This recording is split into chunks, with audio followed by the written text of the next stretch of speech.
Well, hello, everyone. Good morning, good afternoon, and good night, wherever you are in the world. And I still get a kick out of saying that. We so welcome all our viewers who tune in from literally all over the globe at the moment. So welcome. It is, as always, so great to be here with you.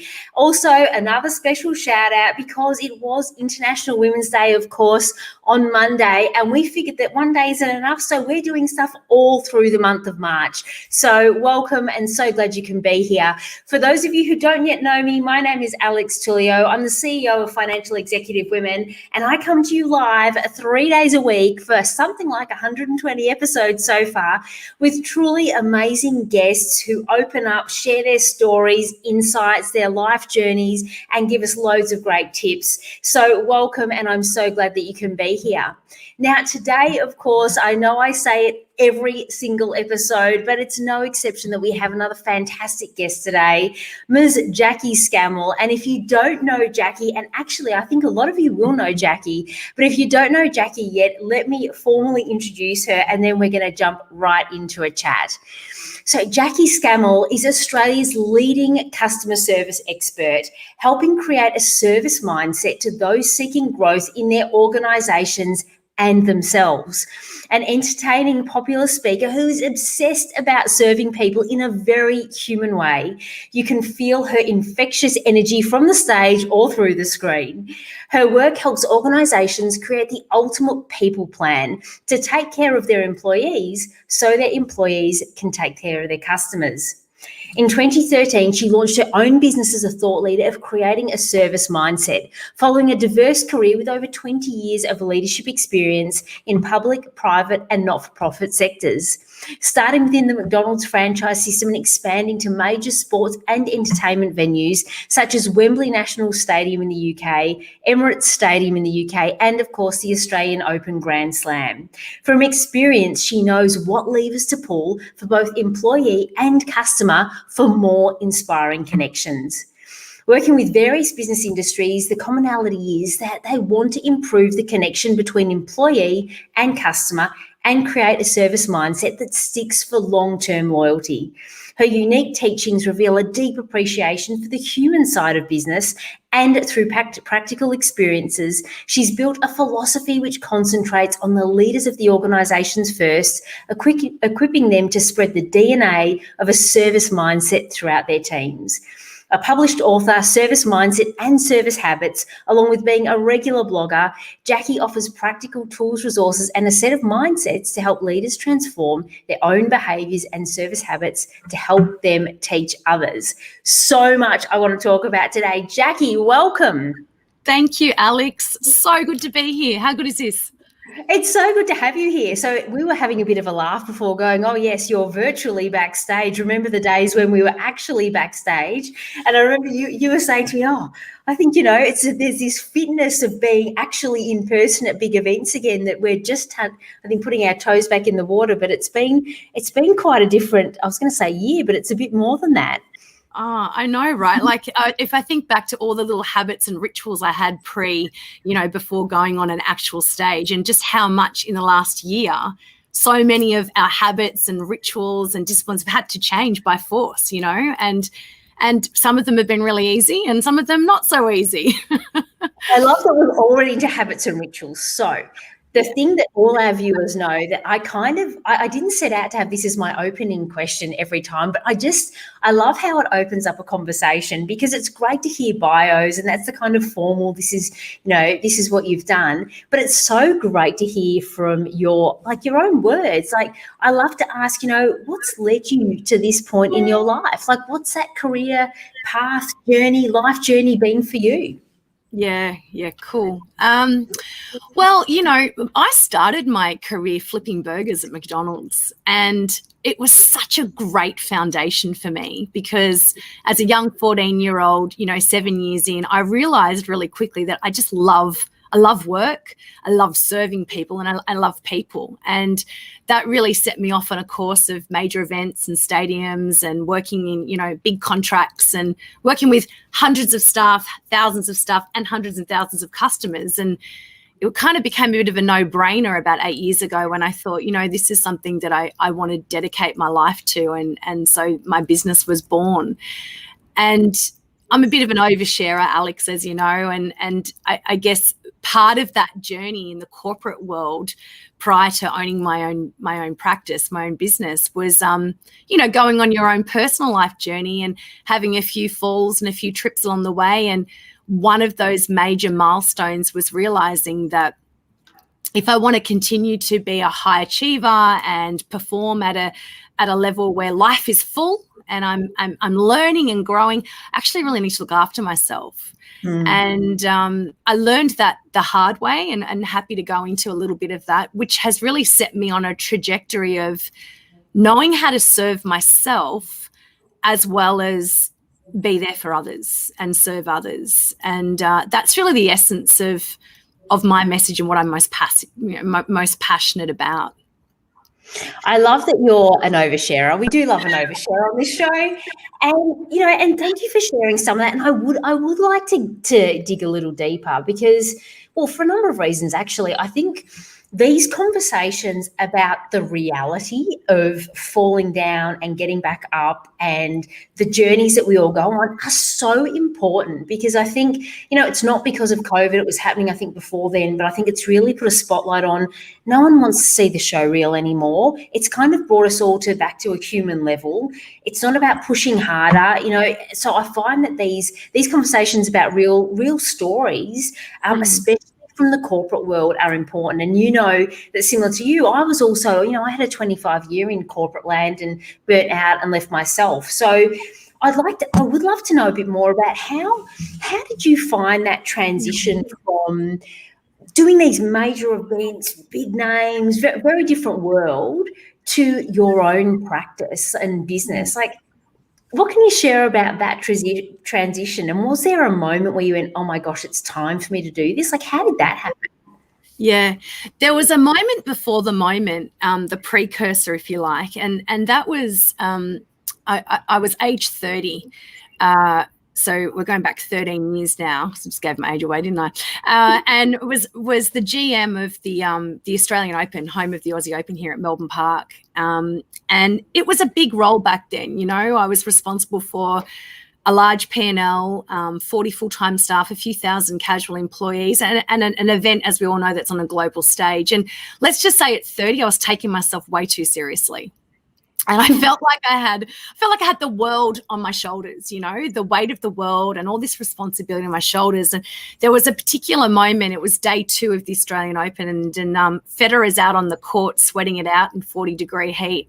And I'm in a cool room having what I thought was a heart attack. Wow. And I called for some St. John's ambulance, first aid paramedics for some support because I was really in not a great shape at all. And this 19-year-old sort of pimply boy walks into the cool room. It was like his second shift on, a St. John's ambulance volunteer role. And he looks at me and he takes my vital signs and he says, I think you're having a panic attack. And that was the precursor to the moment. That was the beginning of me going, whoa, really? Like, is that a thing? Okay, I need to pay attention here. And that really was the beginning of me becoming more aware of my mental health and my emotional health, and my state of being and how pressure and stress was manifesting. But it wasn't until 5 years later, Alex, that there was a moment. And that moment was I woke up one day. So I'm now, 5 years, fast forward, 35, in an exec role, the only female in that exec team, earning a great salary, 6-figure salary, got the boyfriend, the house, life is great. And I woke up one day and realized that actually life wasn't that great. And I was dragging myself to work, no energy, chasing a dream and a belief that wasn't me. And I handed in my resignation letter to my boss with no plan. And he was a little bit skeptical. He was like, what's going on? I was like, all I know is that this isn't serving me anymore. And it was like, I don't know, Alex, if you can relate to it, but sometimes there's just a it's an inner knowing, and there's a bit of head and heart where it's your heart and you can't logically explain it. There are no words, but I just knew this is not for me. And in a matter of 3 months, I was unemployed, single, and had left my home and was back living with my mum. And on the age of my, the eve of my 35th birthday, I looked at myself and thought, okay, it kind of felt like one of those pivotal moments in life where I was on a new path. And that was the beginning of me starting a business and wanting to, live a life that was a lot more on purpose and I guess congruent with where I was at, and live my dreams and my life and not what I thought it was supposed to look like. And of course, wellbeing has been a really big part of that, which I'm happy to go into as we explore. Yeah. I know, and it is an exploration, but that is such a powerful story. And I think so many of you out there this will be resonating strongly with, I reckon, on a lot of different levels. For me, absolutely it does, and I love how you described, no, I don't love that you were thinking you were having a heart attack, but the moment before the moment, like the signs are there, aren't they, in terms of our body, yes, we're going to go there, energy, the universe, like there are signs when we're not on the right path, but sometimes it takes a lot to actually take note and then take action. And it really resonates strongly with me because, fairly similar to you, when I finally left, and again, I think this is an important conversation because I think, outwardly, the signs of success, like you just said, they're all there, the salary, the title, yep, great, doing great, but not happy. And I think it takes, like, similar to you, I think that's why I sort of laughed out loud, because when you said I left without a plan, I'm like, yeah, I know business, I'm going to walk away. And how people, I don't know if you found the same thing, and how it's interesting when I reflect how much I was projecting what was in my head about people looking at me going, you are nuts. Like, what are you doing? So I think it was probably both real and some projection. But so I'd love to now talk a bit about finding that purpose, right? Because it's not that easy for a lot of us. Like I remember thinking, and you said, I think right at the start, hardworking, lots of recovering perfectionists here in this community. You just push harder, you work harder. But I remember going, well, I don't have a really clear purpose. And so it made me feel like something else I was failing at, because it wasn't this calling that I automatically knew what it was. When you kind of got to this and you're looking in the mirror and it's the eve of your 35th birthday, was that deep knowing? And I want to talk about that because, yes, I absolutely believe in that. Was it that, yep, this is the path and it's about service and serving other humans, or was it still a journey to work out exactly what that was, how that was going to manifest? Yeah, I look, definitely did not know then what it was. I just knew that it wasn't this. And I knew that, and I guess this is where it relates so much to listening to your body and listening to your heart and following the energy, because as you said, Alex, all the signs are there, all the signals were there, but, sometimes we're a little unconscious to them and we're a little asleep and sleepwalking through life and not paying attention to those signs. And so I think once I woke up to some of the bigger signs and took action towards a better me, a better life, it literally was one foot in front of the other, and just checking in like daily, like, how does this feel? Feels good. How does this feel? Feels good. And in many ways, it felt like a path that was much more in alignment, not really knowing what the outcome is or even putting language around it, but just knowing that it felt good. And it oozes, it leaks through, your magnetic field, through your energy, through your well-being. Your body starts responding, your heart starts responding, relationships start to look better. Things happen. And I think that when we pay attention to when we're in alignment and when we're not, there's an element of just trust and just keep following that course. And I think sometimes it can be quite overwhelming when we go, well, what is my purpose and what should it be? And what's that one sentence or what's that one statement? And I just think, no, don't worry about that. Like, it is a journey. It is an exploration. And as much as it might seem clear today what my purpose is, that's 43 years in the making. And it'll probably keep evolving, right? So a purpose for me could be something as simple as, am I being my best today? Am I role modeling who I want to be and someone who I'm proud of? And that could be enough, you know.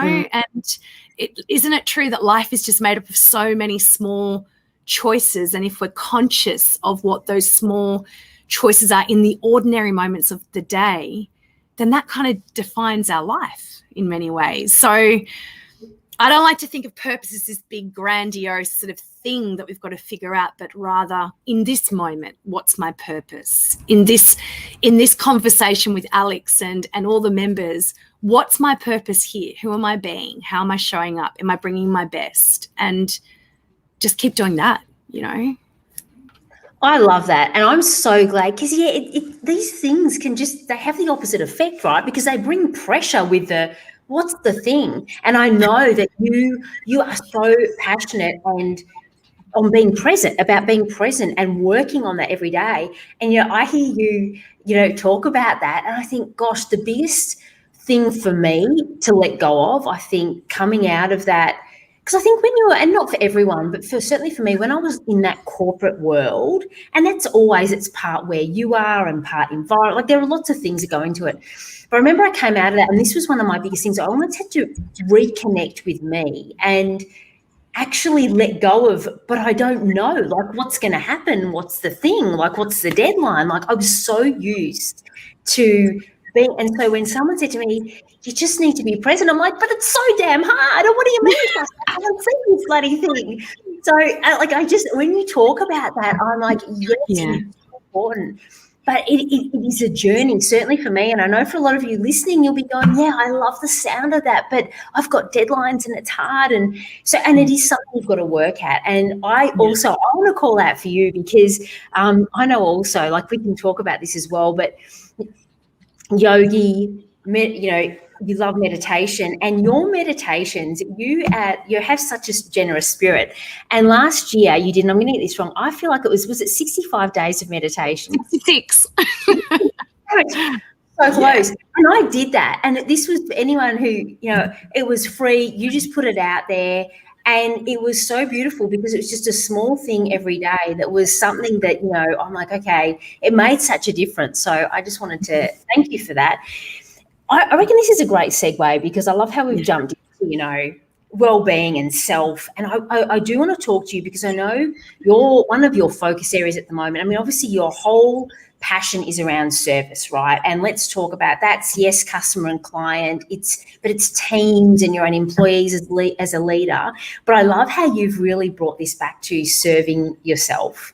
And I would love to get deeper into that because for a lot of reasons, when you were talking before, and I think you were saying about, how that journey, like, I've got to put myself first. And when I'm showing up as the best version of myself, and I could almost hear an echo of I think of it as my old self going, yeah, but I don't have time. And yeah, but that seems a bit selfish. And yeah, nice for some, but I've got all this stuff I've got to do. And I know that for a lot of our community, they'll probably be going, yes, I'm exhausted and the days are never ending. And I'd love to be more in alignment, but I've got a family and a job and a this and a that, like all the reasons why not. So I'd love to, you can start anywhere and all of that. But I think this is such an important thing to talk about how do you start to serve yourself and what does that mean? Yeah. Well, I think, Alex, in the context of work too, like, I think it's really misleading to refer to work-life balance because it kind of almost, it plays them off on each other, like they're against each other.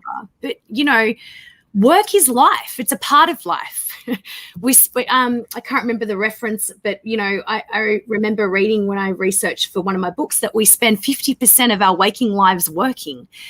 And so it's a part of life. And, I think getting a helpful belief and a useful belief around that from a mindset point of view to remember that, who I am when I show up at work and how I manage those ordinary moments through work is part of having a balanced day, but not looking at them as two different things. And so, if you to refer to those 10-minute meditations that I did for 66 days, it was to, again, show, I guess, the accessibility of how meditation, you can grab 10 minutes at any time of the day. So I'll probably grab 10 minutes after our conversation today before my next meeting. And that's enough. It can actually be the most effective, impactful way to grab time for yourself in the busyness of a day. And I think that in our modern day world, it's unrealistic to ask people to sit on a rock for 60 minutes every morning and chant Om Shanti Shanti and, and meditate, because our life is not designed to support that. And so unless we look at ways of designing in the cracks of the day, in the ordinary moments of the day, little things that, look after our Shakti and re-energize us, then, it can feel a bit overwhelming. And so I've from one busy person to another busy person, but I really don't like that word. So let's say from someone who has a very full life to another person that has a very full life. Lovely. I've managed to master this, and it's a practice. There are days where I don't always do it well, but I've managed to master through compassion, not pay out on myself when I don't get an hour gym session in the morning or an hour meditation once a day, but to do things that it's enough. And it's the practice of showing up each day with the intention of doing something for myself that I think is the most important part of that practice. So I kind of wanted to start by framing the conversation like that, because I can only imagine the types of members that are with us today and the workload that they have. And I hear you, it is not easy. And so we've got to find ways to feel progress and make, not set ourselves up for failure, but actually set ourselves up for success, where we feel well-being and serving ourselves is a part of everything we do. So, something that I did just in 2019, before our epic 2020, was I took myself off to Spain for 30 days and meditated for 30 days. And that was probably the biggest, most epic gift I've ever given myself, because I had to take myself off the grid for 30 days, which meant I had to take myself out of my business. But B, it was a real opportunity for me to step into just being with myself, and seeing all the stuff that comes up when you're just in complete silence for 30 days. And so, meditation is a great practice, but we all don't have that opportunity to go to Spain and sit in quiet stillness for 30 days. And I was really exploring a level of depth that I wanted to go to with that. And so for me, mindfulness is foundational with all of these types of conversations. How can I be present in those 50 or sometimes 100 conversations I have in a day? How can I make sure that my thoughts are most congruent with the human I'm serving? How can I be mindful in the conversations I have with my partner at night and with my girlfriends when I go out for dinner? And, mindfulness is the outcome, but meditation is the training ground. That's the practice. That's the mental training to help us be better and better at mindfulness in this busy, crazy world that we live in. And so I guess my first point around serving yourself is practicing presence in ways that really help you stay in the moment and help you achieve mindfulness throughout all parts of the day, in our very busy lives. And so that would be rule number one for me is, am I being mindful? Am I being present? Am I giving myself and the human I'm with right now all of me? And not here in body, but somewhere else in thoughts. and it's so okay. So again, I want to unpack this, because I think there's gold everywhere here. First of all, I love, because I'm a big believer as well, this whole work-life balance thing. That was always set up to fail. We don't compartmentalize. We're human beings, and trust me, as someone who also tried, that was like the unicorn. Remember, it was like, yes, if I can achieve this separation somehow, and both.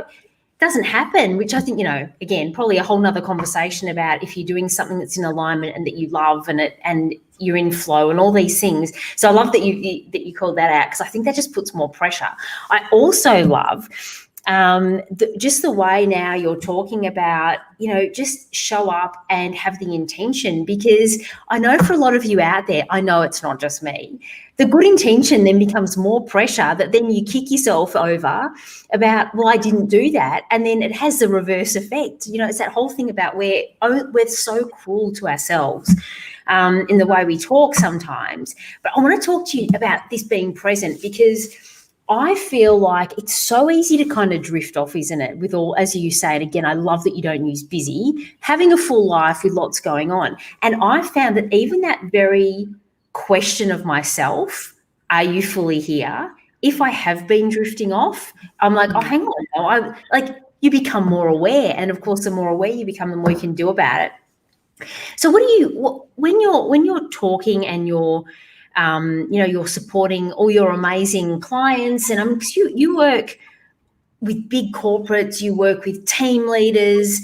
I'm actually really curious how this conversation around, serving yourself first, because I know that will then translate into better outcomes for staff and teams and customers. I'd so love to know, how does this conversation start when you're talking to your corporate clients, when they're probably saying, Jaquie, we've got a thing with customer service, we just want that to be better. Do you go, yep, outcome, let's come back here? How do you lead them to do that? Totally. I mean, it's fairly it's a very general thing to say we need to fix customer service. So let's look at outside of us. Let's look at the external factors. And yes, that's a great indicator. However, what leads to those indicators is typically, the humans and how they're being and how they're showing up and their habits and their behaviors. And so, one of the first steps for any transformation is awareness, self-awareness. And so we always focus on the inside first. And you would know, Alex, and everyone that's with us today would know that the best service, when you're on the receiving end of the best service, it's usually from someone that just is extraordinarily present with you. You can feel it. Yeah. You can feel it. You feel like you're the most important person in that moment to them, and they are fully with you. There's a congruency of what they say, what they do, what they're giving off energetically, because, we do exchange energy as humans. And so the practice of being aware, and you said it beautifully before, even noticing when you're not present, the very moment you notice you're not, you are. Yeah. And I just love that idea of just practicing and paying attention to, oh, there I go again. Oh, I just drifted off and thought about lunch. And I just thought about that conversation I just had. And each time we see that, it's a beautiful opportunity for us to come back to the now. And, 60,000 thoughts a day the average human has. And wow, typically those thoughts, on average 2,000 an hour. And typically those thoughts are of the past, what's just happened, and of the future that hasn't even come yet. And our mind is addicted to thinking. It actually is designed to think, and it's beautiful. We've been given this gift of the mind, and it not only is addicted to thinking, but it actually wants to grab your attention and make sure you're listening. And so this is a practice for all of us. None of us are broken. None of us are better than others. It's actually just, if you want to be more present, it's a skill. And it's a skill of untraining some of the habits of hanging out in the past and hanging out in the future, and retraining, which is why meditation is so effective, to stay here as much as possible. And for me, service it can be as simple as that. The best service interactions come from those who are completely present, because they have clarity of mind. Typically, it brings a sense of calm over them, and they know what to ask. They're paying attention to the nonverbal cues. They're picking up on that social intelligence that's so important in human interactions. And so they're in a better position to serve you and give you what you need. And, that's kind of that's my 12-month program's done. If we can just all be present, you're done. But of course, it's not as simple as that, right? It's a practice. Well, it's a practice. And you know what I love about this? I love that the way you're talking about it, I think it feels more attainable because it is a skill and you can learn and you can retrain. It's not like you are or you aren't. So I love that you're calling that out. And you're right. I mean, I think all of us can think of when you're in the presence of someone who makes you feel like a rock star by really not doing anything but just like that energy is amazing. And you're right, it's those things, when you don't expect it, on the phone, something's gone wrong and you're all ready to, and someone's just there. So I love this. I wanted to ask you, because you and I, as usual, Jaden had to stop us talking before we went live because we were like well into our conversation. And I think you and I were riffing on, and you've mentioned a couple of things actually about, I mean, you talk about humans a lot, which I love. Damn it, we can't get away from the fact that we're human. Awesome. Try to forget that. So human, unique skills, social intelligence, being present, being aware. I wanted to ask you about really, I guess, your reflection on, probably the last, I was going to say 12 months, but it's probably a bit more than that. So, and we were sort of reflecting on it. I remember I said to you, I speak to so many leaders, and I think a lot of people went, I can't wait to see the back of 2020. And I know logical brain goes, well, we kind of knew that it wasn't suddenly COVID wasn't going to evaporate and go back to normal, whole different conversation. But of course, here we are, it's March 2021. And I think the reality is that as a leader, as a human, as a business person, whatever, we are now in this new phase, I reckon, where we are doing things like this, and we're kind of meet in carbon form every now and again, but it's hybrid and it's not going to go back, and we're probably never going to have a whole team together in an office again. And I find that this is really challenging a lot of leaders around the skills and how do you lead and how do you have human connection when it's maybe only ever going to be through a screen, and all these things. And so I wanted to ask you, just one, interested in your personal reflections, two, with all of your clients that you're working with, talking with, like, what are you seeing, an emergence of new themes or a new want for new skills or a recognition that we need something else to equip us in the times that we find ourselves in? I definitely think a theme has been, for most people, well-being, looking at how well they are, stress responses, coping mechanisms, resilience, and particularly here in Melbourne, we were hit pretty hard with a 100-day lockdown plus. And, so you can even see the dynamics across Australia, how that's varied. But I think overall there's a theme of, how do I look after myself during a time of crisis? And we've all got our own story and our own sort of, reflections of what 2020 was for us. But I think the common theme is that it affected us in many different ways. So for me, my personal reflection on 2020 was, it was a beautiful opportunity to really practice deeply looking after myself.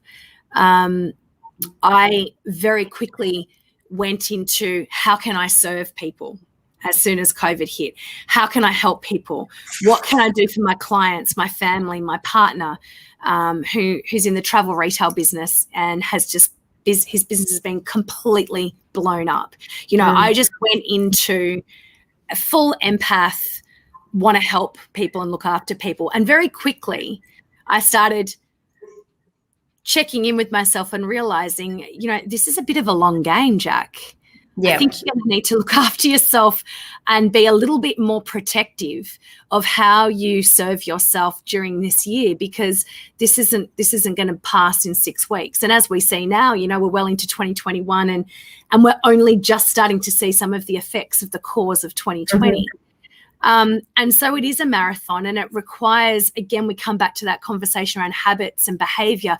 It required me to look at some of my habits and behaviors to sustain a better me. And so I built in a lot more time around stopping and slowing down. I built in a lot more just quiet time. In fact, one of the things that became apparent with a lot of this online stuff and Zooms and back-to-back meetings was that it was de-energizing. It was sucking the life out of me. And so even though there was no travel, it was incredibly tough gig. So a lot more breaks, a lot more structure around my working day, where I protected chunks of time to get my feet in the grass, drink more tea, get outside with fresh air, and do nothing. Don't touch the device. Don't look at anyone on screen, and just simply, look at the sky and look at the trees and connect to nature. And that was actually a real coping mechanism for me on some of the bigger, tougher days, because it was like, I need to step away now. Step away from the computer screen and get your feet in the grass. Yep. I became extremely protective of what I consumed. And I'm not talking about food. I'm talking about media, social media, news, conversations, who I chose to spend time with was actually quite an intentional thing, because what I noticed was there wasn't a lot in my reserve bank at the end of the day. So it was like, okay, so how am I going to replenish and fill up my cup here? And so being a lot more mindful of the people that naturally elevated me and made me feel good, and those that took those last little bits of energy from me that I didn't have to really give. And we can all be a bit more selective of who we spend our time with, and just paying attention to, do I feel more energized or heavier when I leave that interaction, is a great indicator. And then, of course, from an emotional point of view, I really invoke some practices that I've brought in throughout the harder times in my life. One is practices of gratitude. So getting really clear on, what am I grateful for? What is working? We had a big page on our fridge that had our silver linings, and for my partner's business that had basically blown up, and for my life kind of changing on its head as well, we were really clear about what is working, what are the gifts, what are the silver linings, and we had that up on the fridge to remind us quite visually. Affirmations is another thing that I work with a lot, Alex, when I'm noticing some unhelpful beliefs, and noticing some thinking that is just not serving me, some thinking traps. And so I would have like little debate cue cards up around places of the house, like the vanity mirror, light switches in the kitchen, to reframe when I went down that negative thinking, to see it and remind myself to reframe and just start retraining my mind to think more useful beliefs.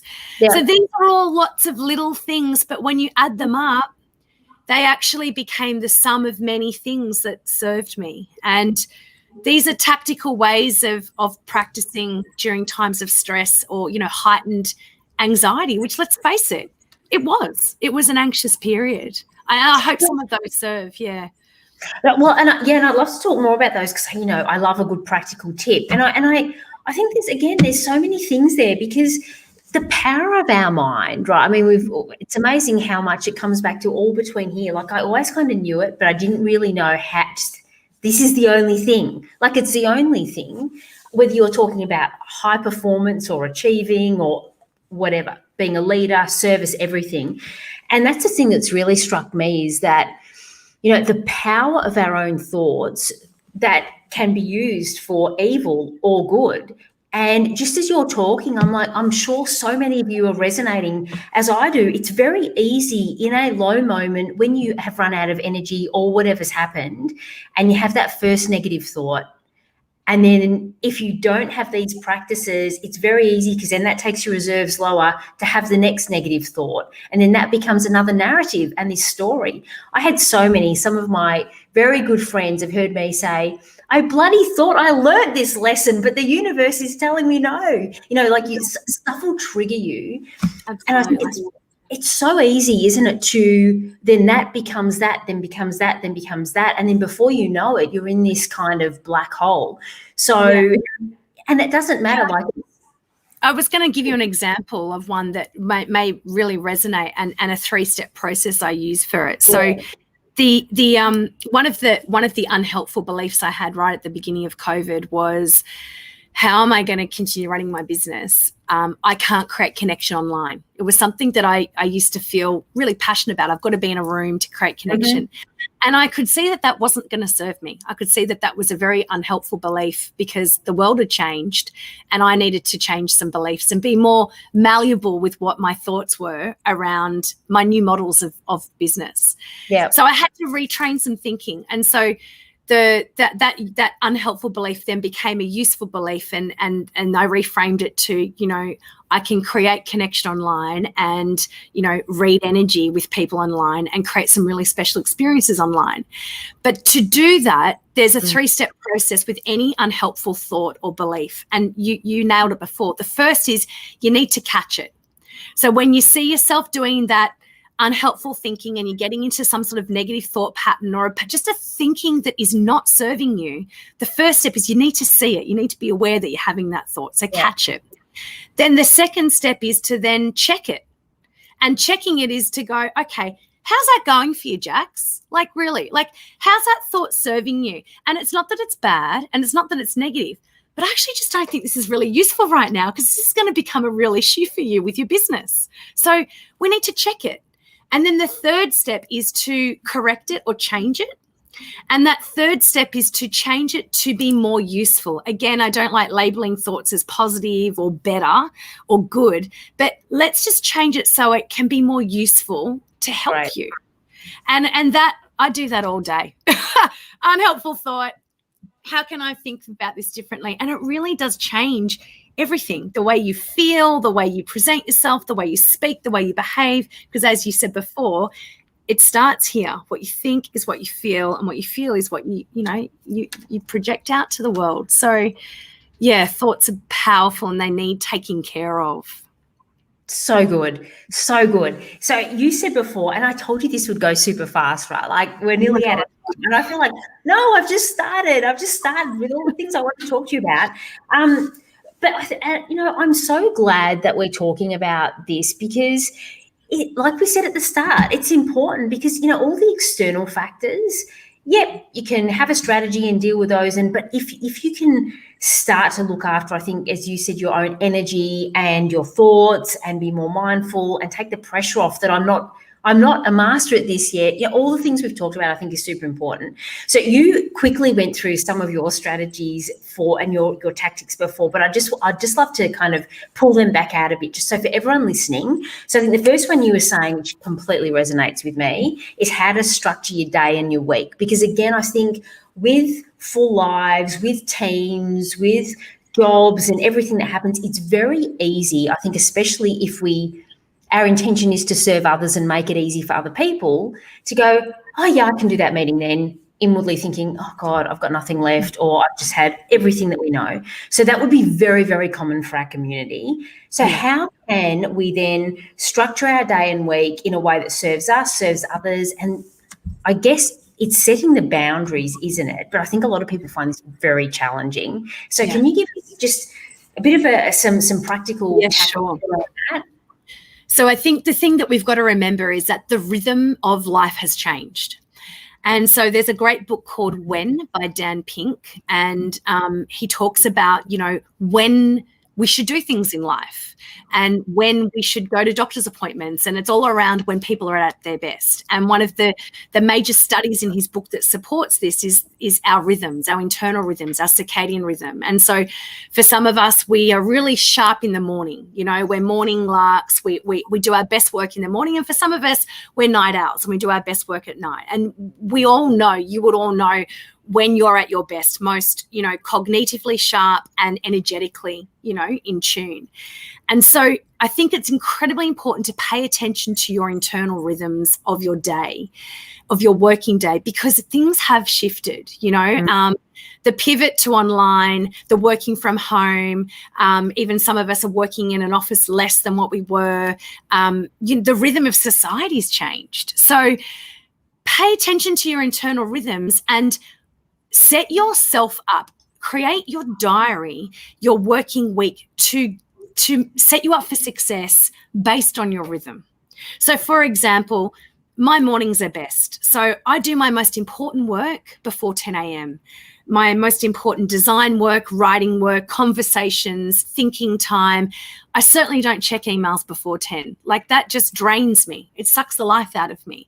And so, the stuff that requires the best of me will always be done in the morning. And that's just a little boundary and a rule that I have. And if I look at my week and I go, oh, that's a full-on week, I then zoom out and go, how's the month looking?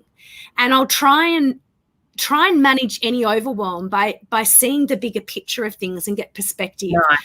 Nice. So today might be really full, but tomorrow is a pretty cruisy day. So I'm going to give today all I can, and I'm not going to pay out on myself and, get really tough about, oh my God, look at my diary, because I know tomorrow I can breathe. So be fluid and flexible with not just the day, but the week and the month, and just try and get perspective of the whole. And I think sometimes that's more realistic in our busy days. So that would be structure your day to set yourself up for success, pay attention to your rhythms, design your day, week, month to suit your rhythms, and be compassionate about your diary management, because I know many of us get things shoved in our diary without us, without any say. I really don't like that, but it's the realities. And so just work with it and try and see that bigger perspective of my week and my month. And that sometimes can make things feel a bit easier. I love the zoom out perspective. I'm going to use that as well.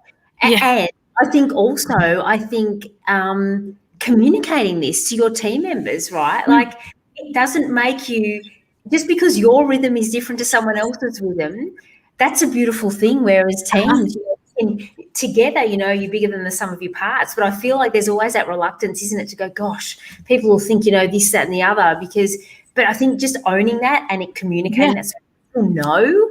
And seeing it as energy management, not necessarily time management, I'm doing this to get the most out of the energy that I bring, because this task requires that of me right now, rather than I've got 8 hours in a day, what do I need to fill it with? And so just, we're humans, we're like batteries. We have dips and we have rises, and we don't have the benefit of seeing that percentage sign above our head saying you've got 60% left. Like, you need to pay attention to your rhythm and your energy and go plug yourself in, whatever that looks like for you. And it's awareness. It's just awareness. Yeah. I love it. I have so enjoyed speaking to you. You certainly have energized me. So I hope you're feeling more energized. But so before we leave, because I know there will be loads of our amazing community out there going, oh my God, tell me more. I'd love to know more. How can they connect with you? How can they work with you? What else have you got going on before we Thank you, Alex. Thank you for the opportunity. Well, look, JaquieScammell.com, JaquieScammell, as it is on the screen, no C, with an E. Go to my website. There's plenty of cool stuff there, free meditations, retreats, lots of service stuff for teams and employees, books, free resources. I just love to connect, and even I write weekly blogs to really serve people who are grappling with some of these human stuff in business, and jump on and subscribe. So thank you for the opportunity, Alex, and love to connect with some of your members. Oh, my pleasure, because I think it's amazing the work that you do. And look, you can have amazing connections over the screen. Who would have thought? Yay. Thank you, everyone. Thank you, Jackie. As always, these go so fast. Well, for me, they do anyway. I hope you all got some amazing value out of this. So many great tips. Thanks for being with us, Jackie. And everyone, of course, I'll see you tomorrow, Thursday, yes, at 12 o'clock tomorrow for another episode. See you soon. Have a great day.